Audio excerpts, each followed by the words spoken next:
you know, that you would have to eat 7 pounds of grain to realize what you do obtains when you eat 1 pound of beef. And there's a concentration of energy up the food chain. And vegans or vegetarians, which is noble, and then also it's got health things, they will tend to discount the, you know, the carnivore part of the omnivore nature of humanity. And I think it was very important, the concentrated protein and so forth was very important to our forefathers way, way back on the Serengeti Plain when they discovered a way to survive rather than just gathering up things that fell off the tree.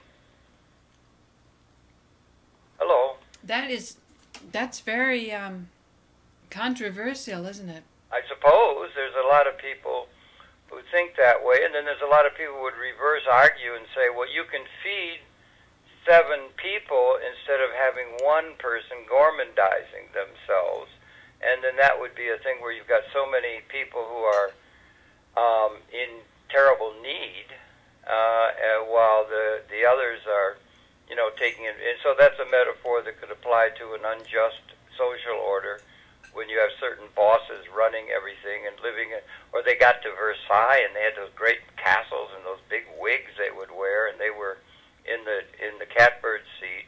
So it cuts both ways, but it's just sort of interesting.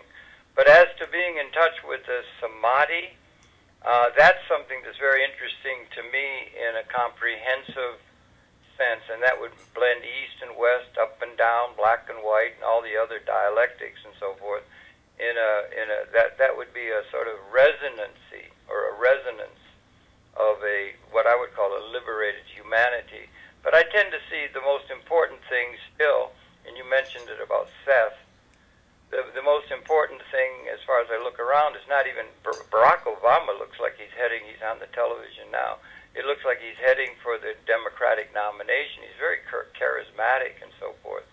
But that whole political process, in my view, the political and also the sociological organizing principles and our architecture and virtually everything is really an extension of the technology, and ultimately it's an extension of grounding policy statements or grounding notions of economic theory.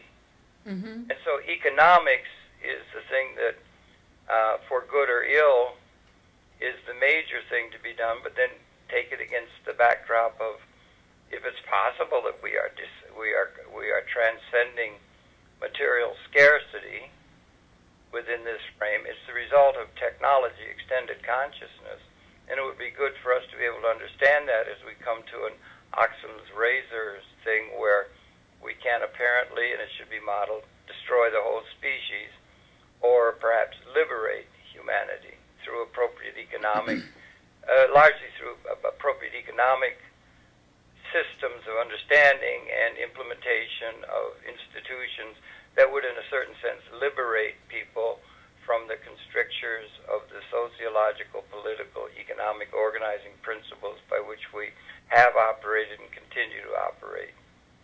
Why do you think, what would Buckminster Fuller have said about the media not responding to telling people that scarcity's been transcended, or telling them about these advanced weapons, you know, that they claim today are in the early stages with the lasers and the anti-matter thing? This has been going on for 50 years.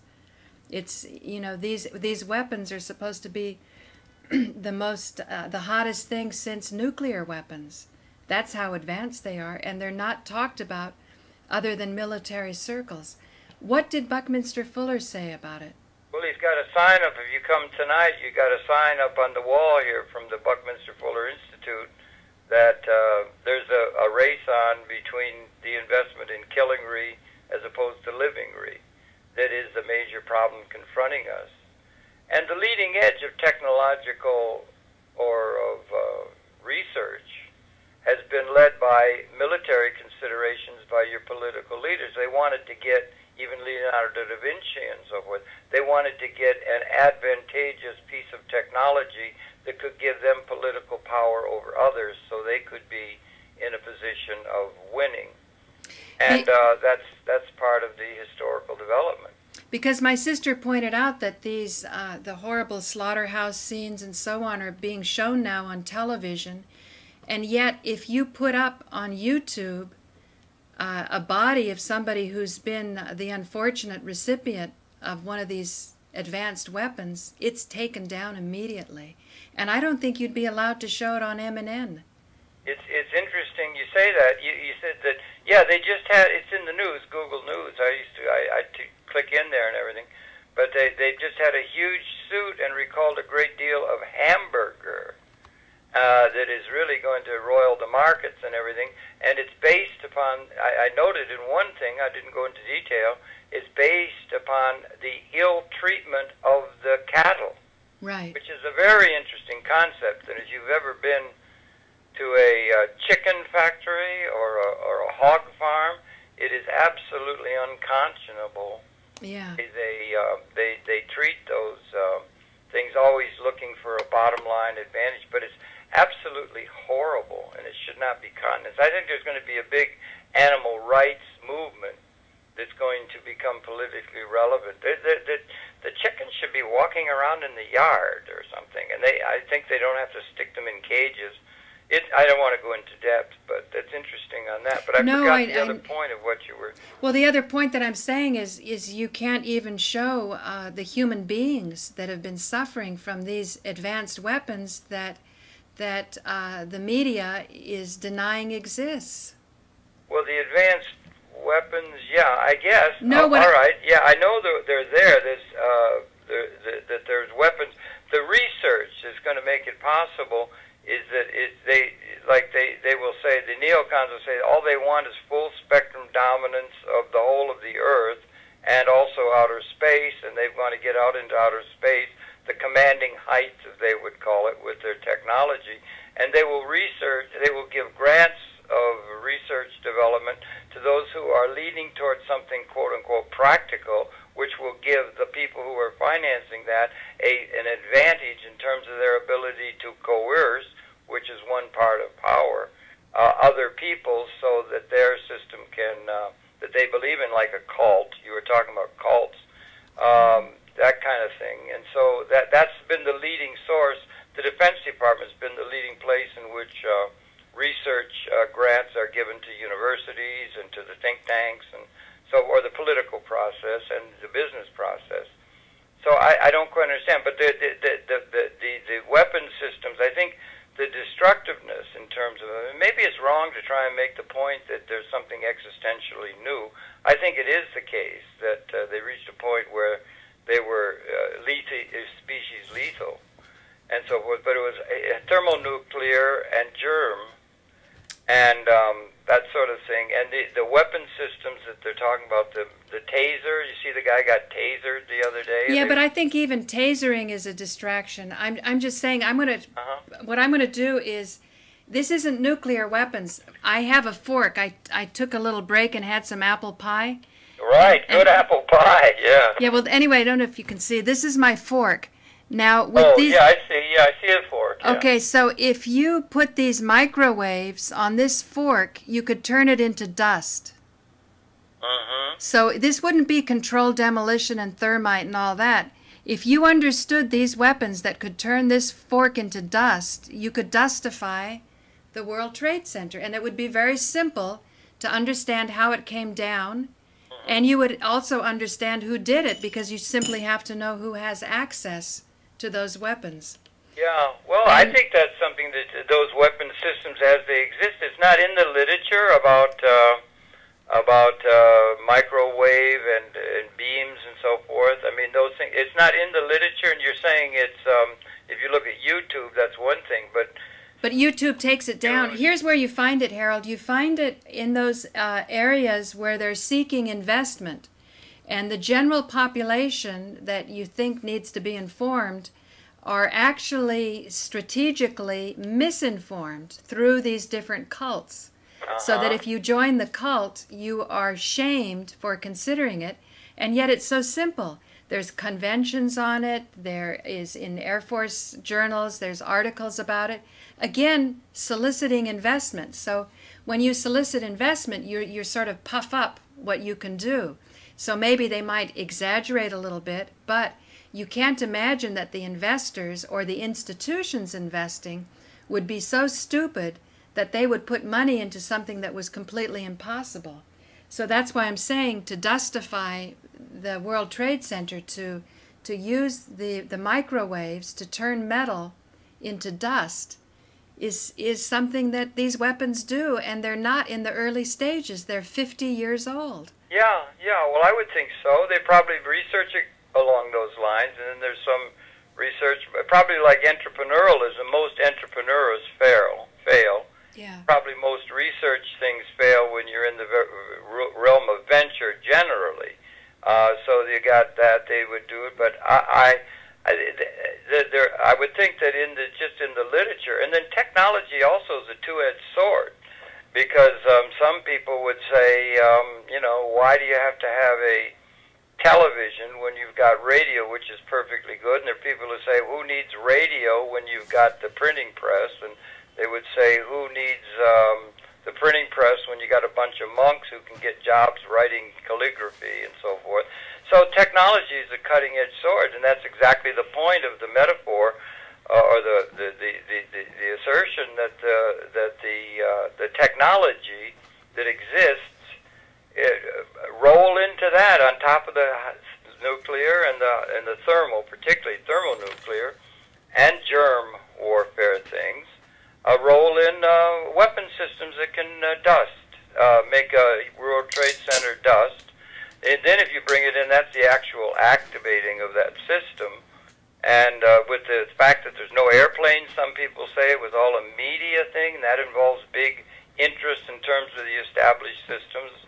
All of that could be considered. But I think in the literature there must be a great deal of available information about the status of research along the lines of microwave and that kind of thing. Partly because it's being led to something that might have some economic application that would be able to be monetized and create a profit or a system of power by the people who are supporting that research. Right. But then it all comes back to why, or what's behind it, what's the implication of it. If you think somebody got together to boy, Cecil B. DeMille's, if the idea of the lady in Chicago and so forth, that there wasn't even an airplane and so forth, that's really getting very sophisticated in terms of very careful calibrating of the propaganda system, or developing a narrative that can serve a particular interest. And it's incredible. It's certainly the world, when you're in a world, it's almost inherent when you're in a world, if it's true that the species can be wiped out, or maybe on the other side there's a liberation from outdated and oppressive institutions for the masses and even the ecology and so forth, that there's a lot of paranoia inherent in that kind of a situation. So it comes out in various ways, but then, I don't know, I'm just rambling, but that's what I think. No, that's what I was saying. It's horrible about the slaughterhouses. My sister and I have always... It really is, honey. Yeah, but, slaughterhouses, but also the way they're treated. I mean, there's no reason to stuff them into cages, 4 to a cage, they can't move. And if you've ever been to one of those egg farms, I'm telling you, it's absolutely unconscionable. They're absolutely insane. Oh, go ahead. I'm sorry. I didn't mean to interrupt. Well, I was just proposing that when you don't have small farmers able to make a living, you push them off the land. I'm saying I think it does come down to economic models. I think almost everything comes down to economic models. So let's talk about ACAP tonight. Oh, okay, yeah, we're going to have an ACAP meeting, Association of Cable Access Producers. Looking forward to it.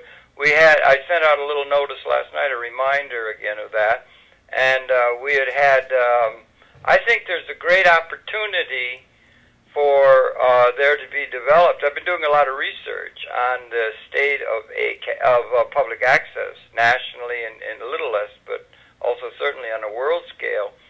But as you understand, we have about 3,000 of these facilities, such as we have in Manhattan, the Manhattan Neighborhood Network, and I think that that event on Thursday, the 7th of February, where you had 600 people coming in and telling them about how important it is to, communication, and yet all these, it was so democratic. It was just all over the lot in terms of issues and so forth. It was one of the best experiences I've ever had in the last couple of decades.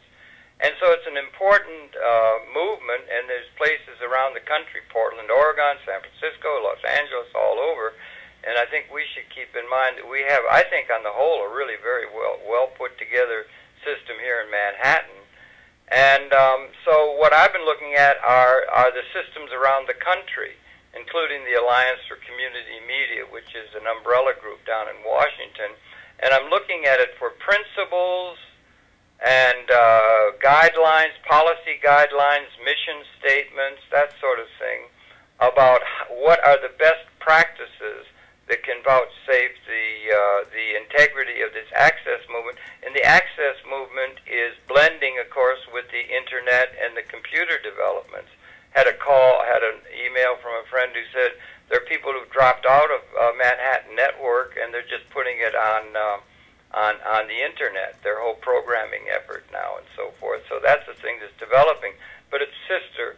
And so getting principles, and I don't find some that are very, not totally or not really refined enough in terms of what are the operative principles that are applicable in a maximally beneficial way for the producers, for the people who administrate and manage those systems, and for the general public to safeguard these against bad practices. I'm upset because we've been in touch with a number of people around the country by telephone, and there are places where because it begins to involve a considerable amount of money, and so where you have franchising with the cable companies, and it's Mr. Dean, Sidney Dean, we want to get back in touch with him, that they set up a system where there was a franchising agreement, made it possible for the costs of operating a communication system with multimedia could be made available to the public at no cost, because the costs are being met by that franchising arrangement. And so what are the best practices? And there are lots of places where a local political or a local powerful business interest or something of that sort have taken over these facilities in like a mafioso territory way and are not living up to anything that could look close to what the principles by which the system should be organized. I'm trying to get those grounding principles down into commonly able to be understood and agreed to principles upon which the system that we could repair to when somebody or a group that violates those standards, rather than pointing a finger at them personally, but saying they violate the standards by which the whole access system operates, the principles and so forth. So I'm very interested in that. And then, so that's, and ACAP has got it, and there are lots of sites for the various facilities, but there's not a single site that relates to specifically producers as a subgroup within that larger access movement. What's their role? Where do they fit in? That kind of thing. I think there's a great opportunity to develop a site and a movement with producers across the country that would want to be associated with it, and we better make sure we've got the principles right before we launch ahead too strongly. But that's what they're going to get together and talk about now. And then Carl Pearson has written a very good thing. We got a committee of Carl Pearson and Jonathan Peel and Madeline Peel and John Kowalski and Reverend Joseph Ben David, who were self-selected themselves to be members of an organizing committee, along with me being an interim president selected through an informal process for a year. And they're going to get together here at General Meeting. I'm not sure how many people are going to come, but at the last organizational committee meeting, we talked about a number of those things. And then they also, Jonathan Peel, presented what he thought would be a couple of a mission statement that might be new to what's already up on the ACAP website, and also a this is all at the level of suggestion for us to consider, bylaws by which the organization ought to be organized. We'll be dealing with that, and then also streaming, because that seems to be a cutting-edge issue. And we're going to be talking about that, and I guess you're going to be able to try to set up the stream here tonight? Yes, yes, I am. Cool. I think it's wonderful. You're right on the cutting edge, and I think that's the future of communication, is that streaming. Well, Nico Haupt thinks that a few years ago it was sort of the hot thing, and he's wondering why I'm so excited about it. But I keep thinking that it's important to establish a little place in real time. That's just sort of my feeling. Sure, absolutely it is. And it's also, it's like so many of these things, the technology is making possible, and you're talking there on an individual basis. You're doing that from your laptop. Yeah. And it's going to morph over into cell phones. Right. So, I mean, thinking ahead and so forth, there's going to be, because it's coming out of the research in the media labs and so forth, that these things, we couldn't have thought about YouTube 5 years ago or 10 years ago. The technology just wasn't in place to make it possible. But there's liberating potentiality in what's developing in the world of cyber development is important. But I'm a little concerned, though, as you know, because of the sites that YouTube takes down. So I think I'm going to exert myself in the next few weeks to present material to say that MNN should stay local, and it shouldn't be organized under Google or under YouTube. YouTube's been bought by Google. Yes. I think this is very, very troubling, and I'm excited to work with Robert Ashford. He and I we've set up an appointment based on that Obama article that was sent by somebody kind of like Webster Tarpley, but not Webster. Tarpley saying it was also Norman. Yeah, I was asking that it could be dangerous of a fascistic thing or something that Obama represented. Yeah, so I'm looking forward to working with you guys on that, and trying to put out models to say that Manhattan Neighborhood Network should be run as locally as possible. Now, that may necessitate a capital stake in it, and I think we should open our minds to that. I don't think we should just think about giving away billions of dollars to Time Warner without some type of stake. It's like either Norman or Robert said that ESOPs, without the power of stock ownership, is not really the vision that Louis Kelso had. Well, that's an interesting thing. That's been an argument within the ESOP community for a long time. If you like, there are big companies that did ESOPs, and Louis used to stress that they have to be well structured, because he was well aware that he was the first ever to use the leverage buyout, or use the capital assets of a given institution as collateral, because most of the folks don't have the collateral that makes it possible for them to tap into banks or sources of capital. The people don't. That's why they only have their labor participation. But he did it first for a newspaper chain in the 50s to buy it in the name of the employees and so forth. And then you have Kravitz and other people came along and took the same procedure and then built a great fortune for themselves. So you got to be careful that it be well structured and so forth. But the larger issue is that you've got an access system. You have the French. I don't quite know what you say when you're going to give billions away to the cable companies, to Time Warner. Well, what I'm saying, producers. What I'm saying is, if Time Warner is getting an extraordinarily valuable franchise from the people of New York, yes, why can the people of New York not have capital ownership? How did the people of New York,